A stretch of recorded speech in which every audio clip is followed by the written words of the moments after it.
K6 channel ప్రేక్షకులందరికీ నమస్కారం. News చదువుతుంది మీ శ్రీనివాసరావు.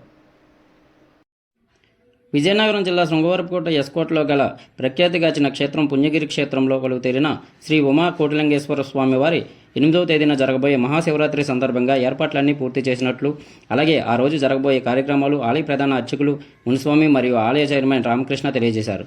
ఇందులో భాగంగా తెల్లవారుజాము నుంచి ప్రత్యేక పూజలు, పంచామృత అభిషేకాలు, సాయంత్రం 6 గంటల నుంచి నిలువ పత్రాలతోటి పూజలు, అలాగే రాత్రి 12 గంటలకు పంచామృత అభిషేకం, నిలువర్చన, అలాగే తెల్లవారుజామున 3 గంటలకు పూజా కార్యక్రమాలు, అభిషేకాలన్నీ మొదలైన కార్యక్రమాలు ఉంటాయని ఆలయ ప్రధాన అర్చకులు మునిస్వామి తెలియజేశారు. అలాగే భక్తులకు ఎటువంటి ఇబ్బందులు లేకుండా అన్ని ఏర్పాట్లు పూర్తి చేశామని, ఆలయానికి వెళ్లే భక్తులకు 2 మార్గాలు నిర్వహించామని, అలాగే ఆలయ తరపు నుంచి అన్నప్రసాదాలు, మరుగుదొడ్లు, వాటర్ సప్లై, మజ్జిగ పంచడం, లైటింగ్, అన్ని రకాల ఫ్రీ దర్శనాలు మొదలైన అన్ని ఏర్పాట్లు చేశామని ఆలయ చైర్మన్ రామకృష్ణ తెలియజేశారు. ఈ కార్యక్రమంలో ఆలయ ప్రధాన అర్చకులు, ఆలయ చైర్మన్ రామకృష్ణ, ఆలయ ధర్మకర్త సాయి, కార్యనిర్వాహక కార్యదర్శి కె నాగేంద్ర, ఆలయ సిబ్బంది, ఈవో మరియు భక్తులు తదితరులు పాల్గొన్నారు. 8వ తారీఖుని మహాశివరాత్రి పర్వదినం. ఆ రోజున తెల్లవారుజాము 4 గంటల నుంచి స్వామివారికి పంచామృతాభిషేకం జరుగుతుంది. అలాగే మధ్యాహ్నం 12 గంటలకు కూడా అభిషేకం, పూజ జరుగుతుంది. అలాగే సాయంకాలం 6 గంటలకి పూజా కార్యక్రమం, బిల్వపత్రాలతో పూజా కార్యక్రమం జరుగుతుంది. రాత్రి 12 గంటలకి పంచామృతాభిషేకము, బిల్వార్చన జరుగుతుంది. తెల్లవారుజాము మళ్ళీ 3 గంటలకి పూజా కార్యక్రమం, అభిషేకాలన్నీ జరుగుతాయి. ఇది ఈ పుణ్యగిరి క్షేత్ర విశిష్టత ఏమిటంటే, ఈ మన శివలింగం కిందని పాలరాజు శివలింగం నంది వెలసే భూమిలో ఆ శివలింగం మీద నుంచి అభిషేకం చేసుకొని వస్తుంది. ఇప్పుడు మనం స్నానం చేసే నీరు అది. దాన్ని అందుకే పుట్టుధార అంటారు. అలాగే ఎదురుగుండా ఒక ధార ఉంటుంది, దాన్ని పార్వతీధార అంటారు. ఈ మెట్లు దిగిన తర్వాత ఎడంజత పక్క వెళ్ళినట్టయితే త్రిమూర్తుల గృహం ఉంది. ఇలా కొండ గృహ లోపల 3 శివలింగాలు ఉంటాయి. 3 శివలింగాల మీద ఆవు పొదుగు ఉంటుంది. ఆవు పొదుగులోంచి ఒక్కొక్క చుక్క నీరు పడుతూనే ఉంటుంది. అక్కడ కిందని కోట్లింగాలు ఉన్నాయి. కొండకి అధోముఖంగా ఉంటాయి శివలింగాలని, బుడుపులాగా ఉంటాయి. ప్రతి లింగం నుంచి కూడా ఒక్కొక్క చుక్క నీరు పడుతూనే ఉంటుంది. అక్కడ అర్జునుడు పాశుపతాసురం కోసం తపస్సు చేసినప్పుడు మూకాసురుడు అనే రాక్షసుడు 10 రూపాయలు వచ్చాడు. ఈశ్వరుడు అర్జునుడు బాణం వేసేటప్పుడు ఆ పంది చనిపోతున్న టైంలో అప్పుడు ఈశ్వరుడు వరవిచ్చాడు. ఇక్కడ ఎవరు చనిపోయినా సరే, ఎవరు అస్థికలు కలిపినా సరే కైలాసానికి వెళ్ళమని. అంచేత అక్కడ అస్థికలు కలుపుతుంటారు. అస్థికలు కలిపినట్టయితే తెల్లగా రాళ్ళు మారిపోతాయి. కొన్నాటికి కిందని దారిగంగమ్మ లోయింది. ఆ లో నుండి కాశీ ఎక్కుతా ఉందని పెద్దలు చెప్తారు. 90 సంవత్సరాల క్రితం నారాయణం భజగారు ఒక యోగి ఆ లో నుండి కాశీ వెళ్ళి గంగాజలం తీసుకొని వచ్చి అభిషేకం చేశారు. ఇంకా ఇక్కడికి 10 మైళ్ళు దూరం వెళ్ళినట్టయితే విరట పర్వతం అనేసే పర్వతం ఉంది. అక్కడ పాండవులు అజ్ఞాతవాసం చేసేవారు. ఇక్కడ జామనే గ్రామం ఉంది. జాములో జమ్మి చెట్టు మీద అస్త్రాలు పెట్టని పెద్దలు చెప్తారు. ఇది భారత యుద్ధం జరిగేటప్పటిదండి ఈ క్షేత్రం. సుమారు 7000 సంవత్సరాల క్రితం నుండి ఈ క్షేత్రం. నా పేరు పొలమరిశెట్టి రామకృష్ణ, ఆలయ ట్రస్ట్ బోర్డ్ చైర్మన్. అలాగే పుణ్యగిరి ఉమా కోటిలింగేశ్వర స్వామికి 2024 ఏర్పాట్ల నిమిత్తం నిన్నే ఒక రివ్యూ మీటింగ్ అయింది. ఆ రివ్యూ మీటింగ్లో ఆల్ డిపార్ట్మెంట్లతో అన్ని డిపార్ట్మెంట్లు సహకరించడానికి కలెక్టర్ గారి ఇన్స్ట్రక్షన్ తోటి ఎంఆర్ఓ గారు మా ఈ మీటింగ్ ఏర్పాటు చేసి మనం కూడా దానిలో వాళ్ళకి ఏంటేంటి చేయాలి అన్నీ కూడా మార్గనిర్దేశాలు అన్నీ చేశారు. అలాగే మా ఆలయం తరపు నుంచి కూడా అన్నప్రసాదాలు, అలాగే మంచినీరు, వాటర్ సదుపాయాలు, అలాగే మరుగుదొడ్లు అన్నీ కూడా ఏర్పాట్లు చేసాం.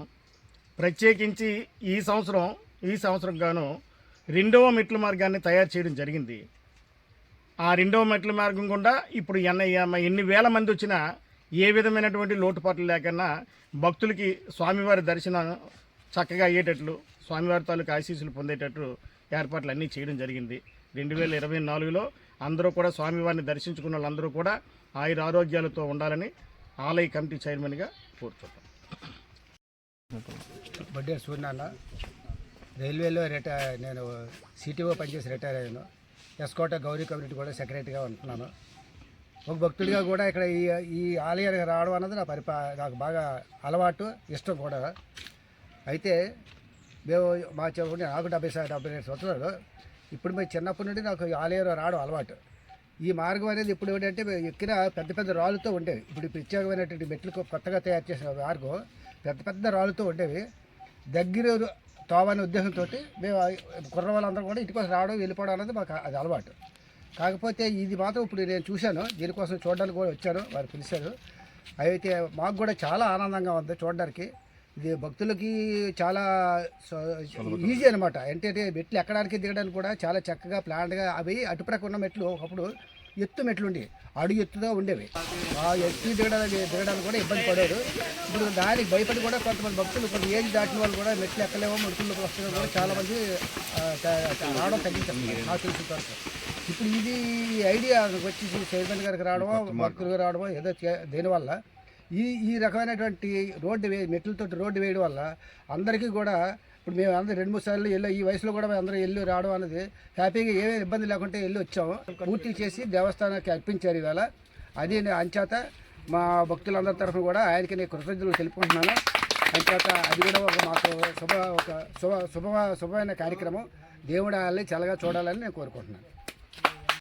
శృంగవరపుకోట మండలం గ్రామ పరిధిలో మహాపుణ్యక్షేత్రమైన ఈ పుణ్యగిరి దేవాలయం జిల్లాలోనే ప్రసిద్ధిగాంచిన దేవాలయం. ఇక్కడ ఉత్తరాంధ్ర జిల్లాలకే ఒక ఇలవేల్పు. ఈ తండ్రి దయ వల్ల కోట్లాది మట్టి లక్షల్లో వస్తున్నారు, వేలల్లో కాదు లక్షల్లో. ప్రతి సంవత్సరం డెవలప్ అవుతుంది. అలాగే జనం కూడా ఉధృతంగా వస్తున్నారు. ఈ ఉధృతంగా ప్రజలు తోసిపుచ్చలాడుకుని పడిపోయిన రోజులు ఉన్నాయి.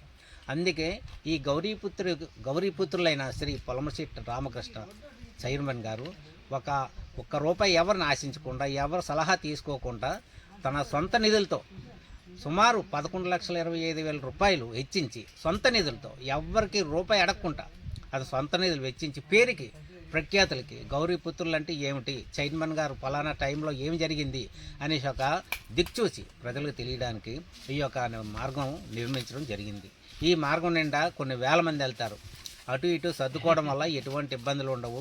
అన్ని సదుపాయాలు ఏర్పాటు చేయడం జరిగింది. ఆలయ పూజారి గారు ఏంటి, మన మిగతా సభ్యులు ఏంటి, అందరూ కలిసి చాలా ఉత్సవాలు, ఈ యొక్క నవరాత్రుల తాలూకా మన మహాశివరాత్రి నవరాత్రులు అతి వైభవంగా చేస్తున్నారు. అయితే ప్రతి సంవత్సరం ఏడాది జరుగుతున్నాయి, కానీ ప్రతి సంవత్సరం మార్పు తెస్తున్నారు. ఆ మార్పులో భాగంగా ఈ యొక్క నిర్మాణం చేసి ప్రజలకు ఏ ఇబ్బందులు కలగకుండా, లోటుపాట్లు ఏమీ లేకుండా మొత్తం గ్రామ ప్రజలందరూ సహకరించి చైర్మన్ గారి ఆధ్వర్యంలో జరుగుతుంది. ఈ యొక్క అవకాశం ఇచ్చిన ప్రజలందరికీ నా యొక్క నమస్కారం.